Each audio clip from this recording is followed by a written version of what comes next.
Welcome everyone. Today we come up with another tech guys. He has a lot of innovations, very good contribution. He has a very good growth of his companies. I think he has a build $50 million financial transactions and a lot of activities he's doing, especially with the foreign remittance, money transferring, and a lot more issues. He is Mehdi Hassan. He is one of the talent people, one of the brilliant minds. So World Talent Economy Forum welcome him for this session. Welcome, Mr. Mehdi Hassan, Yes. and please introduce with us about you and your company, please. My name is Mehdi. I'm the founder and CEO of MyCash. So MyCash is a financial tool actually that we have developed for migrant workers. So we started in 2016 in Malaysia. So the whole story behind MyCash was we wanted to help the unbanked migrant workers. For just now, I was talking with you that you know that there is almost 1 million of Bangladeshis actually living abroad, and they earn a lot of monies and they send a lot of monies. For instance, like in 2019, there is total 200 million migrant workers in all over the world, and they have sent 216 billion US dollar to their home. So this is a huge money. It's a huge economy itself. So the remittance market is huge. So I'm a migrant myself. I was in Malaysia for last 15 years. I worked there, studied there, and did my business for a couple of years. So what I have seen that the financial services in every country, in not only in Malaysia, in Singapore, in Australia, or in Europe, all are designed for locals actually. For example, in Singapore got three banks like OCBC, DBS, and UOB. These three banks, so all the products, all the financial services they do is targeted to their customers, the main customers, Singaporean or PR or expats. So they don't really think about the migrant workers, but still, in Singapore, there is 500,000 of them actually, and 100,000 of them is from Bangladesh. And sadly, except DBS, they have a foreign workers payroll account. That's the only financial services for them actually. And if you use the DBS, their remittance services, they charge $25 if you want to send money to Bangladesh. So it is absolutely ridiculous actually. So these people they earn the very small amount of money.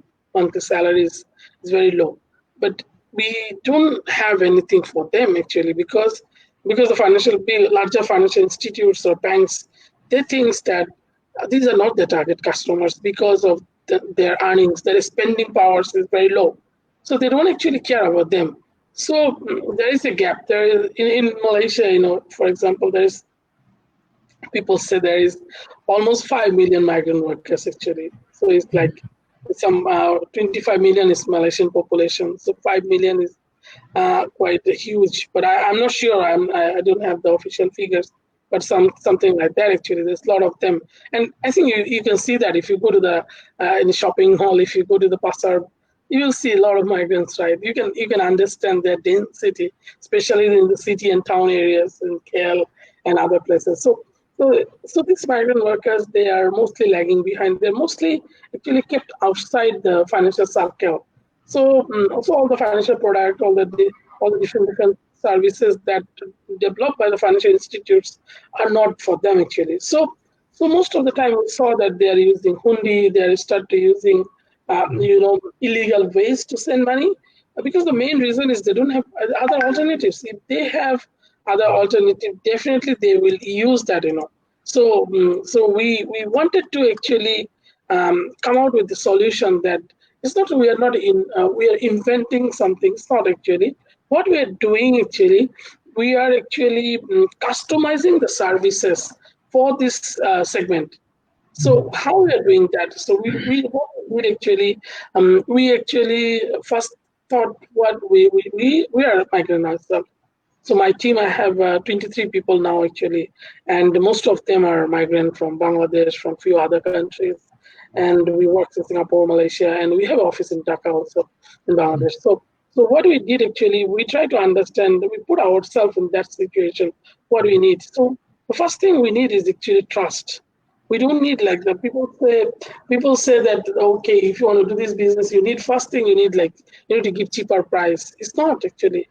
My service is not the cheapest in the market. There is other cheapest service in the market, but people still use me because they know the trust. They can trust me actually. Because Mhm. last 5 years we are operating in Malaysia, and there is none case that the money was missing. They Mhm. didn't receive the money. So there is zero cases on that. So we actually absolutely do that. So what we have seen that over the years, people start to, bank in $5, $10, and see what happened to their money.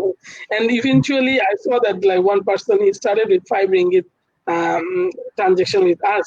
Now he can do like 5,000 a day. He don't worry actually. He know that his money will never be lost actually. So that trust Mhm. actually was the first thing. So we try to build that actually. So for us actually, mm, the fintech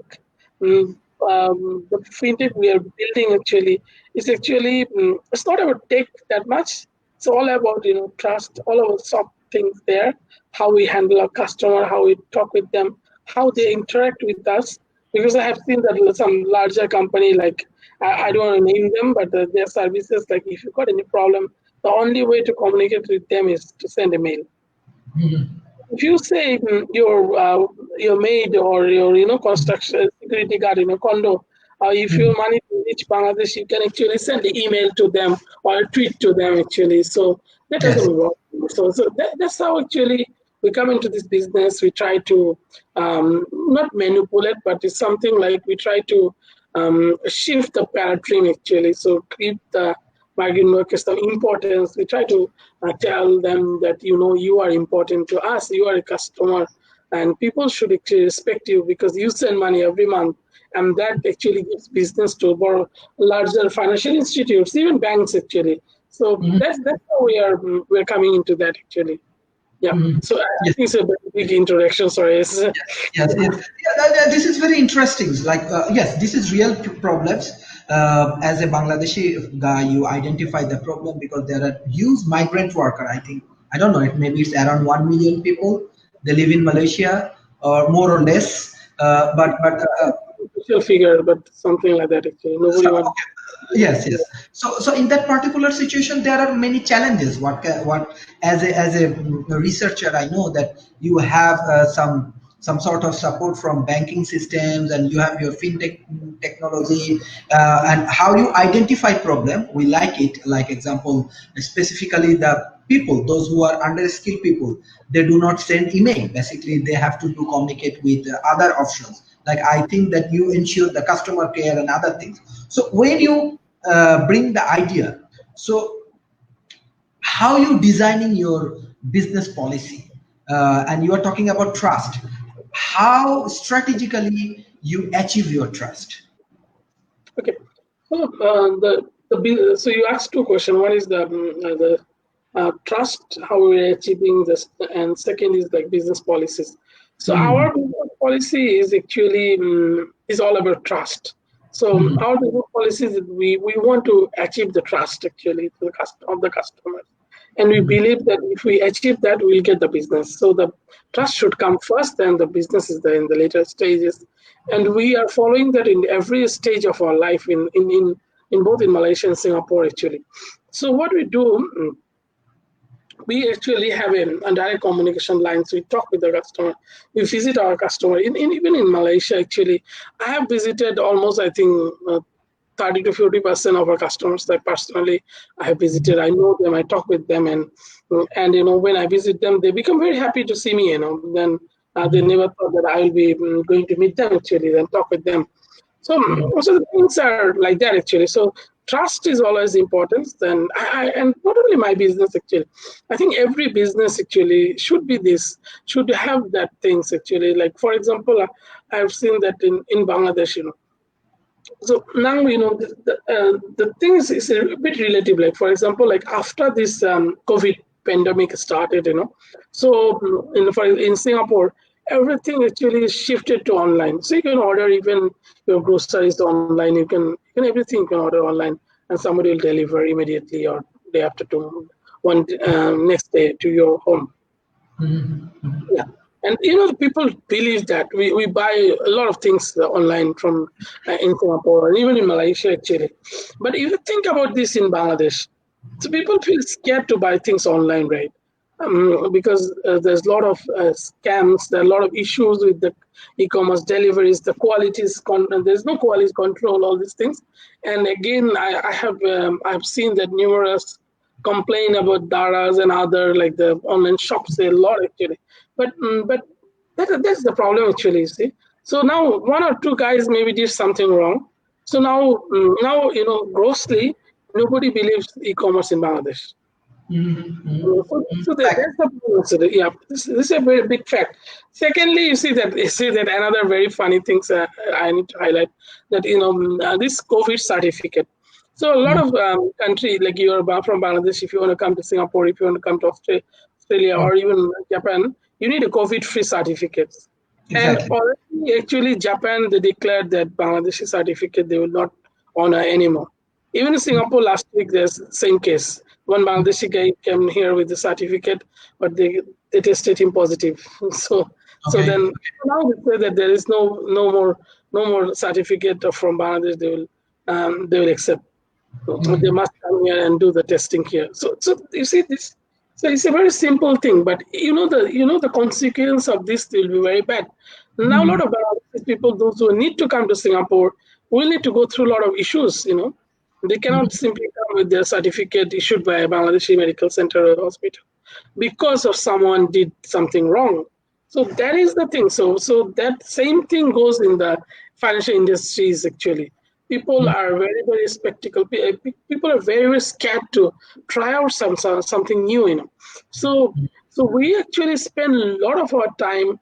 I think more than half our marketing time on this, building a brand, building a micro brand, actually building a trust among the people, and we have successfully did that actually in the market. And if you talk with some migrant workers in KL, I think if you talk with five, at least two of them will tell you that, yeah, I know my cash. I used my cash more than Yeah.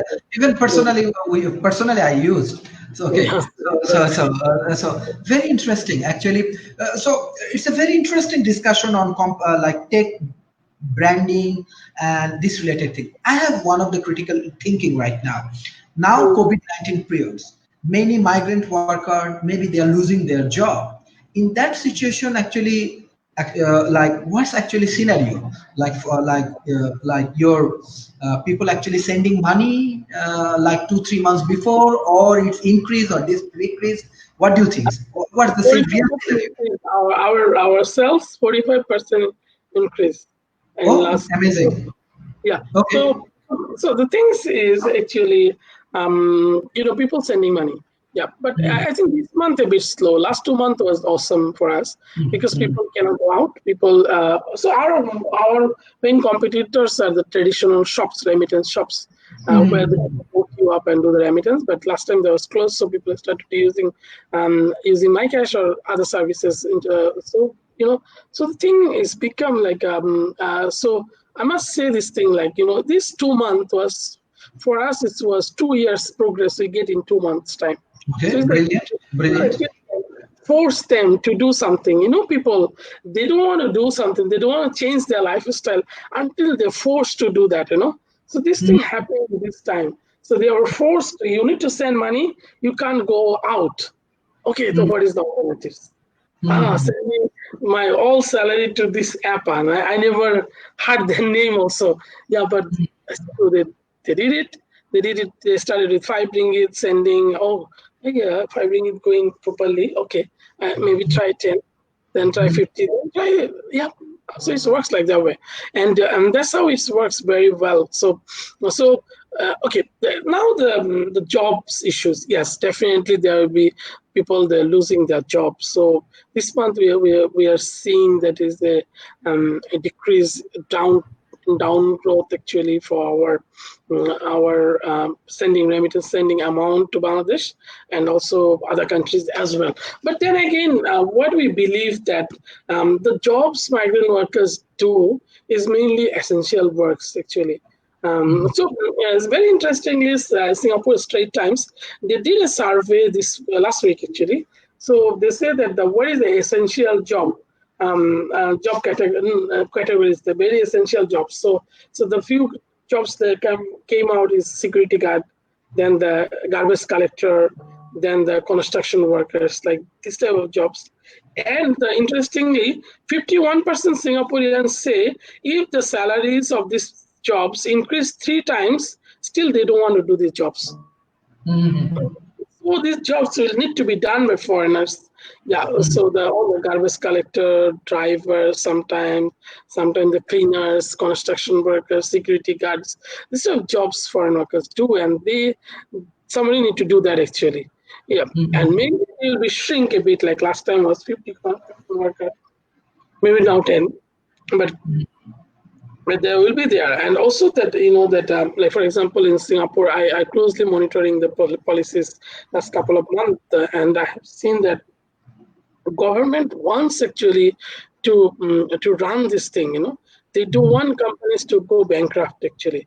So they're giving financial benefits so that the company keep building things or keep making products, so that so they don't give up actually. So so I think in Malaysia also the government giving a lot of money to the companies, SMEs, to roll out the things, to keep the construction going. The LRT construction is going on already, right? So the people are already start to work. Yeah, not everyone maybe, but start already.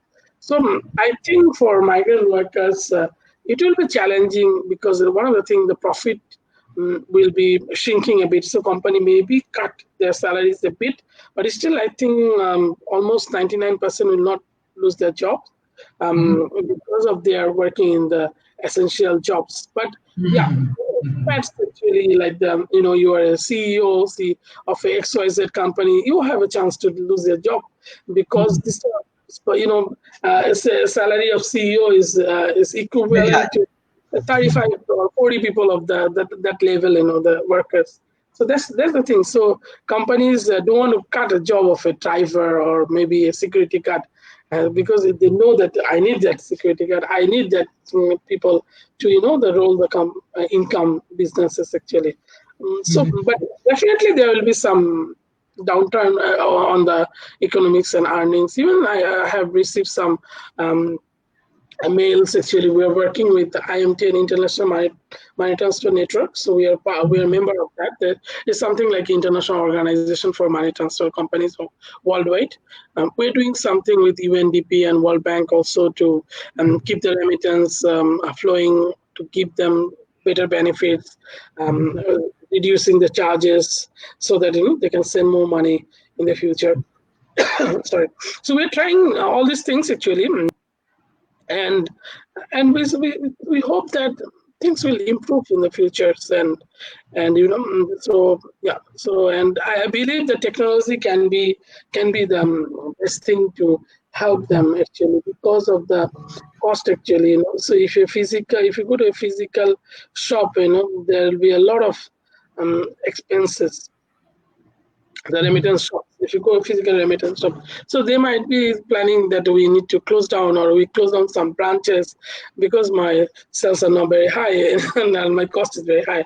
But for else we do online services, so my costs are very very optimized because we use a lot of technologies actually. That is the cost is very very accurate for that ones actually. I have a specific questions. Yes. How many countries you are operating right now? Before that, there is one of the guy. His name is Mr. Bhat Asif. He's from Kashmir, but he mentioned different name: Al Mamun, Anam, Tanim, Mehraz, or Abdul Al Ahad, Muhammad Shohidul Alam. I think they are from Middle East, and he is mentioning their name because I think that they want your MyCash services. Okay, so actually, how many countries you are operating right now? What about Middle East? I think. Yeah. We are currently operating in 3 countries: Malaysia, Singapore, and Australia. Okay. And we hope to go to either Dubai or Saudi next year, early next year, maybe 2021 January or February. So Mm, because this the service actually, like what service we do, is very regulated services. So you need a lot of licenses and a lot of infrastructure cost is so that's why it takes some time for us to find a new country, go to a new country. We need to set up a new company like Singapore. I need to actually and another thing is a very interesting thing actually. So this year January, I decided to come to Singapore. So then mm, people start asking me why you need to do that. So I say that I want to start my services there. I need to understand how the things people think actually. So I have seen that in things are very different in Singapore. For example, in Malaysia, you see a lot of CDM, cash deposit machine everywhere, right? So you can deposit cash in any bank account. mm, One of the medium of our people, because we don't accept any cash anytime, so you mm, cannot pay us cash. So you need to deposit money to our banks. So in Malaysia, so people, we have bank account in almost every bank in Malaysia, and people know our customer know the bank account. So that is a very good practice. They already know that they can go to the machine, they deposit money, they take the slip, scan it in our app and get balance, and then they use it. So they already know that very well. They're very familiar with that.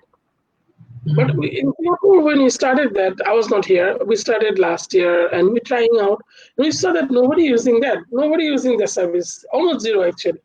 So then I mm, came to this year. Then I tried to investigate what's happening. Why mm, nobody deposit cash? Because they say they have money, but they don't deposit cash. Then I have find out that in Singapore, there is no CDM machine except the branches. mm, Yes, only the branch they have CDM machine. Like for example, yesterday I want to deposit money. I need to actually take a taxi, go around 2 kilometers and deposit money. But there is a just downstairs of my condo there is a ATM machine, but you can't withdraw money. And mm, second, this is one thing. So we have find out that this is very difficult. That is very different from Malaysia. And secondly, another thing, in Malaysia, you can use your ATM card in any banks. Like if you have Maybank, you can use in CIMB both, right? Or you can use in other banks both also, right? But in Singapore, you can't do that. You need to find your like DBS. You need to find a DBS ATM. mm, So mm, these things are very small things, but these things change everything in our services. So mm, then we start to investigate like which bank, because Singapore got 14, 15 banks, more than Malaysia actually. So then we try to, because I know that I can open bank account in every bank and then take the services. So, but then I have find out that they have actually, all the migrant workers got 99% of them have bank account in POSB bank only. mm, So so we just open a bank account in PSB and start them to ask them to transfer. Then we find out that they do have a POSB bank account, but they don't know how to use the bank's app to do the transaction. So we are starting to teach them. We made some videos, and now they're learning. Now they're doing actually. So this thing actually we have did it. So what I can say that we teach the people here how to use this technology. So this is one of the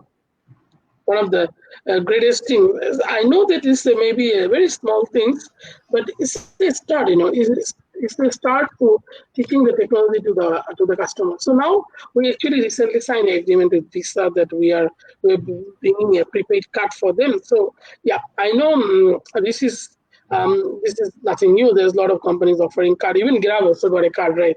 So, mm, but the new thing is what we are doing. Actually, we are adding this card with VisaNet. So you can actually send money from this card to any Visa card in the world. So mm, and it will be almost free actually, very very less charges. So like if your family got a Visa card in Bangladesh or even in Kashmir or Africa, you can send money to them. And mm, bank account, you don't need a Bcash account or anything. You just can ask them what is their Visa card number. Yeah, that's all. And you can send money. And mm. so it's convenient, Yes. right? So this is the technology we are trying to bring. So Visa They never did this thing. So they are coming up with us and we're telling that we can, we will do a pilot with the Bangladeshi banks. I cannot disclose the name of the bank, but we are Mhm. partnering with one of the bank in Bangladesh to do this and give this card to the people in the who are, we will call that as the remittance card, and we are giving them, the receiver, remittance receivers. Okay. So now you're asking why card? Okay, Mhm. the reason is two reasons actually. One is the security safe. Bangladesh is, I think, for example, that it's very difficult or very risky to carry cash, right? So Mhm. that's why we are planning to give them a card. But we also, and from that card, you can actually transfer money to your Bikash account or any other apps and withdraw from there. Or you can actually go to agent banking. The particular bank we are working, they have largest agent banking network in Bangladesh. So you can actually go to any of the agent and cash out money from there using the card. You don't need the ATM machine because I know there is very less ATM machine in Bangladesh. So, but we have Mhm. other way to actually serve it. So we are trying to doing this test in Bangladesh, and if it's successful, I hope we'll be doing in other countries like Nepal, Bhutan, India, so where the people are. We are bringing the financial inclusion as a reality for the migrant workers and doing this in the way actually. Mhm. Very interesting, basically. Like example, I have two specific issues. As you're working with underprivileged people, so what's the Mm. present condition, their physical condition right now in Singapore specifically? As you are in Singapore and you are working with many migrant workers, we know many Bangladeshi people they are affected by the COVID-19. So second thing, like one of our audience is Mohammad Shoel Rana. He said, "I think you are doing well now. It is online money transfer is a very efficient as well as a smart business. Do you think virtual currency would be replaced with online money transferring system?" So there is specific things for you. So I think the virtual currency, I must say I don't understand that much actually, like Okay. Bitcoin or anything. So Mhm. I'm not into that. I still believe that normal money that we do Mhm. the Exactly. business actually, there's this normal money. I still Mhm. believe that it's not done yet. Still Mhm. another maybe 50 years we can use it, but maybe Mhm. after that we'll go to virtual all these things. So because still there is, like I was in China last year before Mhm. COVID actually, of course. Mhm. So I was there for 14 days, 2 weeks. I never used one single RMB cash. I Mhm. use the whole time. I use Alipay, and Mhm. the first day I went there, I was a guest from Alibaba. They actually bring me to the bank. They helped me Mhm. to open a bank account and asked me to put all your money here, and Mhm. then you can just use your QR code, and I did it. I did even they bring me in a very small rural places, like there is a chai dokan type of place Mhm. is that actually. So it's a very Mhm. small shop run by an auntie, I think 80 years old auntie. So she don't understand English, I don't understand Chinese. So I bought Mhm. some item from her, water Mhm. and I think Coke or something like drinks. And then I go to pay her. She actually just straight away she showed me the QR code, and I scanned Oh, done. We don't need to okay. talk, you know. So Okay. that's Yes. the thing. So then again, the taxi also. I take a taxi, go to my hotel. After I reach, the driver just show me the QR code. Okay, pay. Don't need to Mhm. talk. So and before that, I have heard that there's a lot of issues in China. People give you fake note. The taxi driver don't give change. Now, no more Mhm. already, because you don't Mhm. give in cash. You don't deal in cash. So that's why before we moving to virtual, I think it's still got a lot of things to do with this currency that we have, and Mhm. we can move it to in a digital currency. Maybe Mhm. not physical notes. Actually, like if, for example, in Singapore, you can now live. I think 1 2 years without cash. You can use Mhm. QR code, you can use the cards, you can use pay now, all this thing. It's almost like, yeah, I think, yeah, it's very seldom people will ask for cash, Mhm. Okay, so that, okay. Yes, yes. We want to know the present condition of yeah, this migrant worker. As you have yeah, a strong involvement with them, yeah, yeah. they get your support, or this is the Yeah, the thing. Yes. condition is bad. Actually, the condition is bad. But the lucky thing is Singapore government is helping a lot to them. Mm-hmm. I think that we are very, very grateful to Singapore government for that. So Mm-hmm. what happened actually somehow? you know that there's a lot of dormitories in Singapore. So in Singapore, like for example, in Malaysia, the foreign workers, they can stay anywhere, right? In a condo or shop lot or whatever, any place they can stay. But in Singapore, you must need to stay in the dormitories, designated dormitories, most of them actually. So most of the migrant workers, they stay in the designated dormitories, depend on the if the construction workers or what is the trade you do. So Mm. so most of them stay in the construction worker, and these camps, this dormitories are very very crowded actually, and somehow actually it was affected there, and Mm. when that happened is past actually in like last couple of months, especially April and May actually was like every day 1,000 cases there actually. So and more majority things in Singapore, you might seen that the cases are very high, right? For I think more than 40,000 people that got this COVID, but actually is I think 95% are people from the dormitories. Only maybe 5-10% is from the outside, the community cases. So what they Mm. did, the Singapore government, they tried to contain the people inside the dorm. They didn't let them outside, and then they actually did test almost everyone, and then they separate them in Mhm. different rooms, like the sick one in different place and the good one in different place. They clean this thing. They did a lot of activities. So I am working closely with Ministry of Manpower. So they actually called us few months ago in May that there is a lot of Bangladeshis, they cannot send money. So they actually bring us to the dormitories. So we go with them inside the dormitories and help them. But definitely my teams, when they go, they wear all these security devices like PP, then the max shield, all these things, then they go in actually, and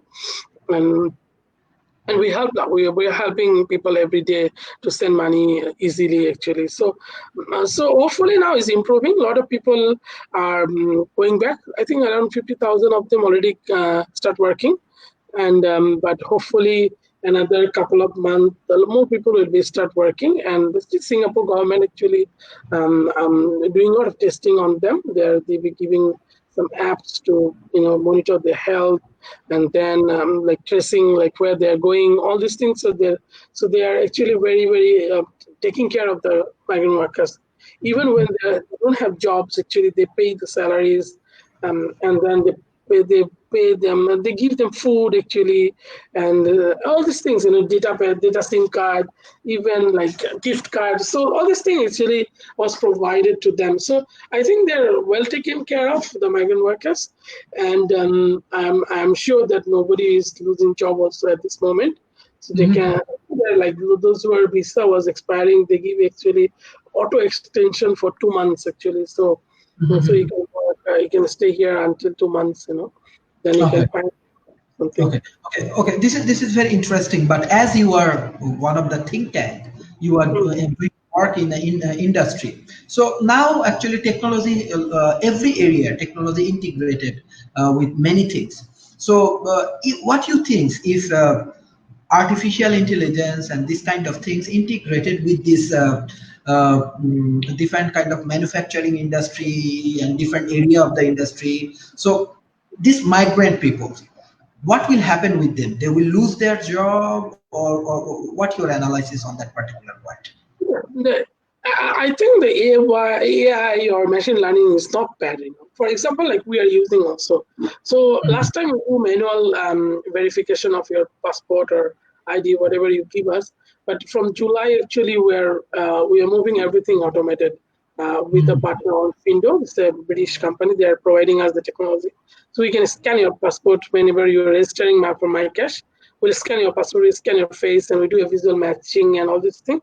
So yeah, that does some people you lose job in a sense that we don't need a lot of compliance people now. Mhm. Yeah, but then again, is bring efficiency also to the whole process. So I don't think like radically everything will be automated. Like instead of like people, you see the robots are taking care of your house or something like that. It's not happening that rapidly.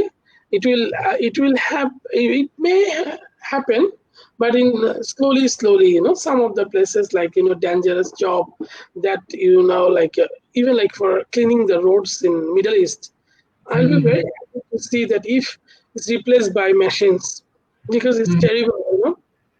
That Mhm. migrant workers cannot work that, and they cannot take it. So sometimes machines maybe, yeah, but that to the so different kind of jobs will create it. Like if you have machines, so then there will be operators, there will be some people trainer, there will be some Mhm. people taking care maintenance, then all these things. So if you like you have like 100 people in the one garments, maybe you replace that with some machines, but then you will have some another technology people, actually technology group, that they are taking care of the machines, they're taking care of the software, all these things. Sorry. So and another thing why these changes will be slow, because Mhm. the cost is not cheap. Mhm. So even like for my automation, the money I'm paying, actually I can hire 5-10 people for that money. you know Mhm. so but the thing is, like, yeah, why we're doing is regulation, so we need to do that. We it's to update, and so there is maybe human error, so we need to use the technology, AI, and all this all this automation. But then again, it's not cheap. So that's why the small medium industries, like for example constructions, they are not moving to robots in next 50 years. There will be still Mhm. people. Now maybe they'll have some tools to help them make it Mhm. faster, but not like you see that whole buildings where everybody is, all robots are working and there are no people. It's not Mhm. happening so fast. Yeah, but Mhm. there are some machines are coming to help the people. Mm, Yeah. mm. One important thing, I think one of our audience already responds. Since you say your income, it's been like your organization growing last 2 months. You said 45%. Mm. I think meaning that since your income has increased even in this situation, is it possible to keep it in the future? Like, how do you think about your company growth? And I think this is the main questions. Like, yes. Yeah, really, but yeah. So the why, when the this type of natural disaster happens, so basically the companies like online-based companies, they do better actually, because uh, that's the natural, the natural outcome of these things. Like for example, uh, when this COVID comes, actually, a lot of companies started doing well, especially the delivery companies, food delivery companies. Like for Mhm. example, like in Singapore, what I have seen that last 3 months actually, the Grab app, they changed a lot. Last time their main focus was transport business. Now transport business is the number three. So first is Mhm. the food delivery, second is the grocery, third is the delivery to your home. Like you want to send something to your friend or to office, they do that also. The courier service, they do that also. They deliver, like you want to buy some 1 kg of rice, they deliver to your home. They do that also. You want to buy a burger from McDonald's, they do that. So they add these things. And then now the ride, yeah, people not going out, so that car or ride sharing services in number four. So that is the Mhm. thing.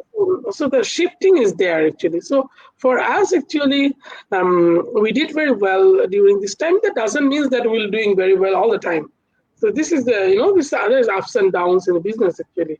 So but the thing what happened actually during this time, I'm not focusing on the money that much, but what I'm focusing that people actually this 3 months time, they actually learn that they actually know us very well. The trust actually built. A relationship has been built between us and my customers actually. So that will Mhm. last, I think, next 2-3 years, hopefully, Mhm. until that, and we can use that actually. So Mhm. there's the things we might take away from this whole pandemic things actually. Not the money, like we earn a little bit more. That's not. In fact, we actually spend a lot of money to help the migrants also during this time. We did a lot of donations, and we give free food to the people. So we actually spend that money almost for people actually. But the thing is, what our key takeaway is from here: the trust we got from the people and the love we get from them actually. And I think that will help us in the future. Yeah. One of the interesting thing, because this migrant worker actually, I think they are the number one. They are actually sending money to Bangladesh, right? Even foreign currency is a very important for our country like Bangladesh. So you, as you say, that even in Singapore, some of the people coming from Bangladesh, they come up with the COVID-19 certificates, but when they tested it in Singapore, they find it's COVID positive. So then they are not allowing Bangladeshi certificates. So there are some system error with these things. What do you think? Do you think in future these migrant workers and their job opportunities, what we are talking about in Singapore, in Malaysia, or in example Middle East and different country, Europe, even USA, these people, their scope will be closed or it will be decreased? Not like that actually. So what will happen actually? Like what I can see that I can visualize that for next couple of months until maybe December or next year, early next year, March, April, there will be a very tough consequence. Like for a lot of Bangladeshis who got a Singapore work visa or Malaysian work visa, they're in Bangladesh. They want to come back, but they cannot come back for last couple of months, right? Because of the COVID. Because they went back for holidays, some went back for some issues, then want to come back, or some they get a new jobs, they want to come to join. So this thing will be delayed. In not only in Singapore and Malaysia, in other countries, even Middle East also will be delayed. Because of that, like I think the spikes in Bangladesh is still very high. The infections are very high. People can see that maybe it's not safe, so they feel scared, So that is the only consequence actually for that, and the tourists from Bangladesh, yeah, they need to wait maybe another 6 to 8 months or maybe 1 year to visit most of the countries because of the. And that I think not only Bangladesh, there's other countries also. Like even for Singapore, also they are not allowed. They are allowing only few countries to come to Singapore now.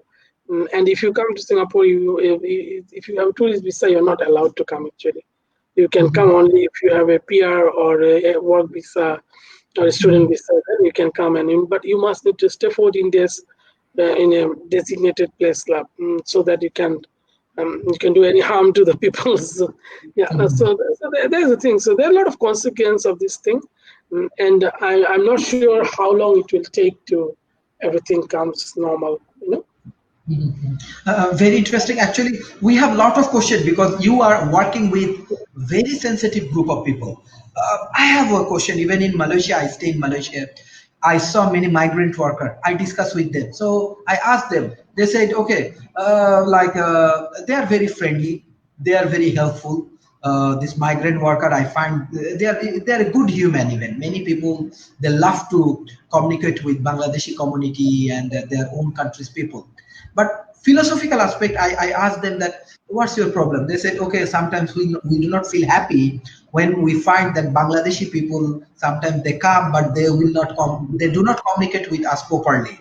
They do not respect us properly. So, but my question is that you are targeting this kind of people. Sometimes, like even the airport when they go, we cannot respect them when they go everywhere. People do not properly, because I know personally they are very good human.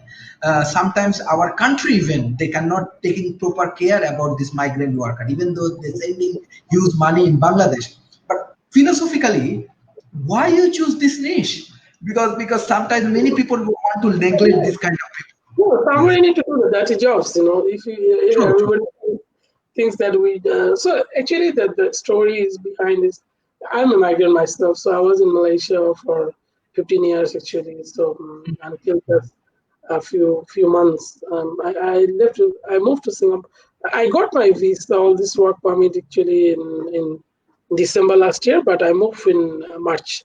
I think 5th of March I came. I was not planning to come to Singapore like I have a home in Sarajevo actually, and it's still there. So we're supposed to go back there every month, but now we can't go. So then we're forced to stay here for like last 3 4 months. So I don't know, maybe until September. So because I don't want like go and one train there, and then again come back Singapore again 14 days. So that's the thing. So the story behind it is like it's a very simple story. I saw the migrant workers; they need something actually. So we wanted to do something, and I saw that this market is huge. 200 million migrant workers in the world, and they normally send billions of dollars every month to their homes. So there's a lot of things to do here. So the companies like TransferWise, Remitly, these are the remittance companies in the world. They're doing millions. They're earning millions of dollars. So serving these people. But they think about for them as migrants means like white people working in Australia or Singapore earning $40,000. So they serve them. But then what about these people, who earn $400 or $800? They want to send money also.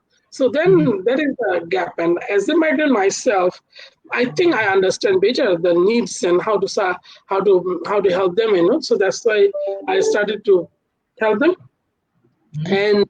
And it's become my passion now. So I'm trying to do that actually. So and I think there's a lot of opportunities in this space to slowly grow and connect them in a single platform in many countries. So we also have a company in Europe now. So maybe end of the next year, we'll actually start operating in Europe also. So we have a lot of plans. So see how it goes actually. Very interesting. It's really impressive. Your story, your way of work, your way of thinking is very impressive for us. One important thing, like example, you are talking about trust. There are a lot of challenges. Like example, even the migrant worker, many agent they cheat with them and they're losing their money. There's many of the situation coming in their personal life. Okay, but we want to know. We hear a lot about your success. What kind of challenges you actually face to build up this kind of dynamic platforms and the business? What's the challenges and how you solve it? Challenges, actually, the challenges is in every business. So one of the biggest challenges in our business is the regulatory things. Like we have strict rules and regulation to follow. So, for example, we can't take any refugees to our platform. We cannot help the unbanked, like undocumented people to use our services because of the regulatory issues. So these are the main issues, like the how to cope with regulatory things, like and stay ahead of the technology, all these things. So this is the one of the biggest challenge. Second challenge is the competition. So in the market there is a lot of illegal way to send money. So that is the competition. So I'm not scared like about the legal competition because he and me got same cost structure, then we can fight them. But I cannot fight an illegal person, and people are very greedy. So if you like offer a bit better price, doesn't matter what you have or not, or you have license or not, they will go to you. And they get cheated. So that's the story actually. So that's why we actually we got a lot of times people are coming that they'll say, oh, your MyCash is very expensive. I got to find a new one. It's very cheap. I can send money within a minute. This no understand. There is no service charge. All these things. So okay, definitely. With my teams come to me and I tell, yeah, definitely you can actually do that actually, no problem. You can use that. And then after 6 months, 7 months, 1 year, we see again they come back. Then I ask what happened. Oh, their company closed down or they cheated me $1,000. So then I come back. So that's the problem. This is the main problem. Apart from that, I think other things are normal day-to-day issues. There's nothing big actually. So you need to reach people and you can't make everybody happy. So there will be a lot of people, they don't like your service. So fair enough. They can. There's other companies as well, right? Like if there is a problem, then there'll be like in Bangladesh there's 65 banks. Everybody have all right. Yeah. So and everybody have like some people like EBL, some people like Diraj Bangla, some people like Bragg Bank, some people still like Kishi Bank, right? So they're like that. So it's okay. That's a part of. So you can't like you will see that a lot of people don't use MyCash because I always say I'm not cheapest. I'm not the cheap. I'm not cheap. I give you the better service, the best service. So you need to pay me for that. Actually, I'm not cheating you. And I will not stop my after 5 months and I run away with money. So So that's why my service is not cheap. So, but if you want to like good quality service and get a peace of mind that the money will go no matter what happened, so then use my cash. That's my final word to them. Lah. Yeah. One of the questions actually, I don't know if you do want to give this answer, you can. If you do not, no problem. Araf Mehraz, he said, do you tell us how many users do you have or think you are getting more users from the migrant worker than the local user? And I don't know, do you think that is it the challenging for future to business expansions? So basically, he want to know like how many users right now in abroad. We have around 150,000 customers, and all of Mhm. them are American. We don't have any local customers. So, Local um, means from Bangladesh, you don't have. All no, of no. them from that. Okay, okay. Yeah, so these are like Bangladeshis, Nepalis, Indonesian, or they stay in Malaysia, Singapore, and Mhm, Australia, these three countries. mhm, So they have a visa or permit of this country. So after that, they can use. And I think there is no, it's not challenging the way, lah, but the one thing you need to understand that we are not a Facebook app. So I don't want like people like you download like me 3 million download in one day. It's mhm, not app, you know. So we are a financial service app. So it's like to using our service is like opening a bank account. We're not a bank, but it's something like that, you know. Because like in, for example, in Singapore, I have a e-wallet license, I have a e-commerce account opening license, and cross-border remittance license. Except like I can take deposit from the customer. So except I cannot. So the main difference between bank and me is I cannot give them loan. I cannot give them interest. Other than that, I can do everything already. So we mhm, are some sort of bank, you know. So except that two options like that a bank do, a commercial bank do. Other than that, we have everything. So as for example, migrant worker, he don't need interest. How much money you save, right? So mhm, he's sending money home. He need a cheaper way to send money. So we're providing that. He need maybe a Visa card to keep the money. So we're providing that. So that is the things we are providing. So it's like so we don't want like rapidly like TikTok 3 million people and then we can serve them. We also mhm. need a solid and very loyal customer base. They will use our services years after years. So that's why we are going more in an organic method rather than artificial things. Yeah. This is important. The organic method. So, is there any scamming or anything happening in your system before, or how do you handle this kind of things? No, actually, it's very difficult to open an account in MyCash. I think you know that you need to talk Mhm, to us. Somebody will call you, somebody will verify, and even in the future, it will become more difficult because when I implement our electronics KYC system, eKYC, it will be more difficult to open an account. So you need to like you need to scan your passport, you scan your face, then will our AI will actually check that this passport belongs to you or not. So it's becoming more difficult because but why we are doing that, because it's a financial service, so we need to make sure that a scammer, all these things are not in here, you know.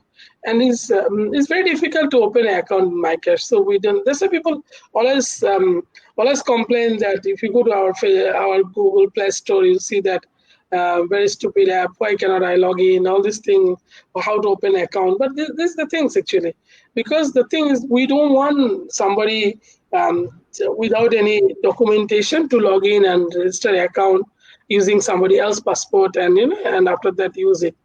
We don't mhm, want that actually. So it's like something like opening a my cash account. It will take effort. You need to call us. We'll verify you. We'll check your passport, and then we'll help you to open an account. It will take 24 hours. Then mhm, it open. So this process takes time. So that's how actually okay. So the organic process. So what is the organic process we do? We don't actually. You will never see that my cash. We are going to pasar for example, like Kotaraya and giving people leaflet, come by, download this app. You never see that. We never did that actually. mhm, So, mhm, so the organic method you do that, like you use my cash, you know that. So you will refer this to your friend. He is coming, he'll call us that, oh, my friend told me that your service is good. Can I register? Then we help him to register. So that's the growth we are doing that, and it's quite successful in that way. So, and we want to keep mhm. like that. Yes, this is one of the strategic question I want to ask you. How do you think next 4 5 years financial industry will look like? What how do you feel? How do you think that what will be the future of financial industry? Yeah, no cash. First thing. Okay. Yeah, 5 years I don't see any cash. And Mhm. secondly, will be a lot of like QR code contactless payments. So like PayWave, contactless payments, QR code payments, all these like payments like should be like should be very efficient. Like from your watch, Apple Watch or Samsung Watch, you can pay. So it will be like that. So it's like very very you touch and your card or touch your phone, paid already done, something like Mhm. that. So that will happen actually next four Mhm. five years. And then secondly, even the banks, like for example, I open a bank account in Singapore, for my company and for myself and my wife. We never Mhm. visited our bank. Mhm. Mhm. So yeah, so the personal one is very easy. Personal one, just you can do, how to say, I can just go to online and just fill up everything. There's no checkbook. It's a current account, but there's no checkbook, and there is no. They never asked me to verify my signature. Also, I think the bank don't have my signature. Also, so there's everything automated. So I need to upload my identification documents, visa, passports, and all these Singapore proof of address, and that's all. Within 7 days, they send me ATM card, and I used my bank account ready. You know, Mhm. company bank account also. We talk with one. We open an account online. Then somebody called from the bank. Then they say that we want to do a video interview with you. And then we did that, and then he said, "You sign a paper and show me." Then I sign a paper and show her. That's all done. Mhm. And then after Mhm. a few days, we receive our checkbook and everything for our company account. So that means it's happening, but I think it's not possible to do that in Bangladesh, right? It's not possible. Even in Malaysia, you need to go to bank. So, Mhm. so that thing is happening actually. So even I applied for a credit card in Singapore. I never from Citibank. I never visit. I never know that where is my branch actually. So I Yes. online. So they send me card. I start using. Done. Mhm. So Mhm. that will happen more actually. So you can apply online. And last time, another thing will be removed from the world is like the agents. I Mhm. don't know if you know that like this especially in Malaysia, there's a lot of insurance agent, and then like Mhm. agent, and this agent things will be completely removed in next couple of years. So Mhm. like if you want to buy a loan, if you Mhm. go cheap home loan, you search online, you see the Mhm. 10th loan, you compare yourself, and maybe you go to some website, they can compare for you Mhm. which one is the best, which bank is best. You click in 2 3 click, they apply to every bank for you. Then after that, you get offer, and then you accept everything online, and then you get your money. So this thing Mhm. will happen. You don't need to talk to, go to a Starbucks. Then the insurance doesn't come to you, and then explain why you want to buy this. All this, destiny style discussion.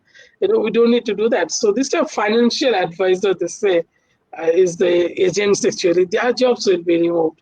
It will Mhm. be all digital in the future, sadly for Mhm. actually. So that is the financial industry. It's moving to more digital, more AI, more fully. Like you'll never need to go to branch anymore. So Mhm. for banks, so that will happen soon. So more branches will close down, or maybe only machines or ATM, CDM machines. And yeah, in Singapore, I saw that. Like I was a customer of Maybank Singapore. I saw that every month I think one or two of their branches are closing down. Mhm. So I used to go to one in Prab Street, closed down. Then I go into another one. That one also closed down now. So then they are closing down the branches because they say that people not coming to branch. Why we need a branch anymore? So that's the truth. People use the bank, but they use apps. They use website. So why the branch? Nobody Mhm. wants to go to branch. So in the next couple of years will be more like zero bank, maybe. Yeah, like what I've seen in China. You don't need to go to bank, or you don't need to use cash anymore. That is the future of fintech. Very interesting. Already our audience, they are very happy with your discussions. Mohammad Shoaib Rana, he said, we are getting a lot of information from you and thank you. As it is a financial system, he think that you maybe want to know about the security issues, like research on securities issues.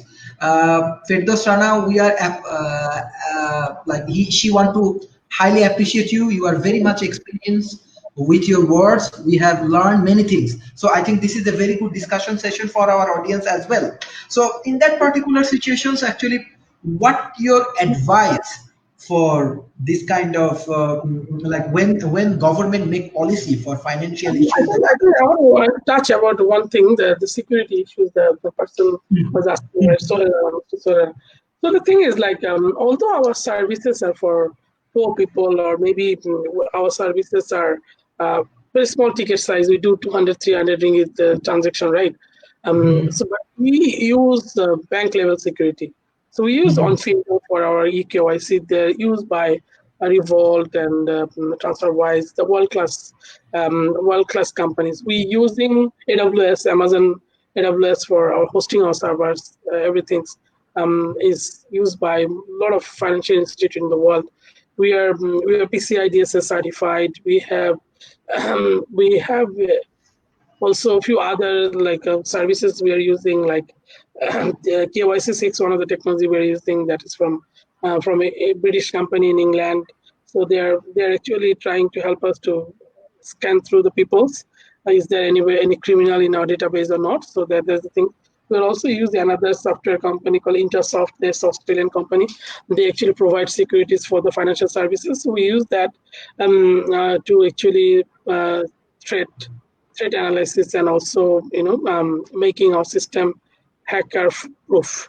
So these are things. So although we work for the poor people, but we do provide them the best possible services. We are not compromising anything on that, and in the future we are actually adding more and more securities and all these things. Yes.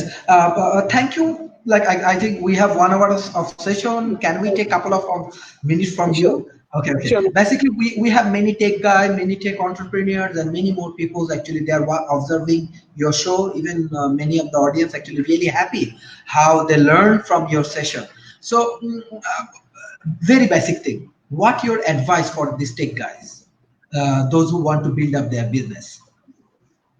Okay, the thing is, to cannot give up, man. It'll be difficult for next couple of months, like maybe until January, so next 6 months. So Mhm, need to hang on there. Yeah, I think mhm, there is always just hang on there actually. So I know there, even for me also, there's lots of ups and downs coming next couple of months. So we are actually optimizing our cost and trying to survive this bad time. And hopefully by January should be everything should be okay. So that's the thing. So mhm, the first thing. Second thing, when you do something, when you do some startup or company or business, whatever you do, you need to remember one thing. You try to build a painkiller rather than a mhm, vitamin. You know, mhm, mhm, so if you think like your product is a painkiller that actually mhm. saves pain for the people, it will survive. But if it's a vitamin that people, oh, I think I don't need today because I don't have money. So then you are in problem. So it's like something like, so there's the thing. Yeah, there's no right and wrong to do that, because vitamins also people buy. But you need to understand that people, they would buy that when they have excess money. But for Mhm. painkiller, people will buy. They don't have money, also they will buy. So, Mhm. so that's the thing. So whenever you think product product building, you just need to think that what you are building, is it painkiller or is it a vitamin? If it's painkiller, then you have better chance to success. Is vitamin, then you need to think a better way. Maybe go for subscription, or maybe go for business to business, like where the for our target to reach people, something like that. You need to make it fancy, So that's the thing. So that's my advice, or my yeah, to the community, so that if they can actually take something from there. Mhm. Thank you, Mr. Mehdi. That is actually very good discussions in terms of tech and experience. I think we want more of your success, because if you are successful, country like Bangladesh, they're getting a lot of like financially, they're getting more successful, and the people actually get a secure platform, which is very important. We know that this migrant worker, they have a lot of challenges. There is no actually lot of organization like you, those who actually care about them, those who Yeah, actually take care about them. And there is a shortage. So how you taking initiative? We want to appreciate you. We want to appreciate your organizations, and hopefully in future we can do more contributions for this kind of underprivileged people. World Talent Economy Forums always love to believe on the talent people, those who have real contributions. So hopefully in the futures we can get more integration with you, and hopefully we can get more learning session like this. And we wish you good luck and more success. Thank you. Thank you. thank you very much. Okay, bye. Take care. Okay, thank you.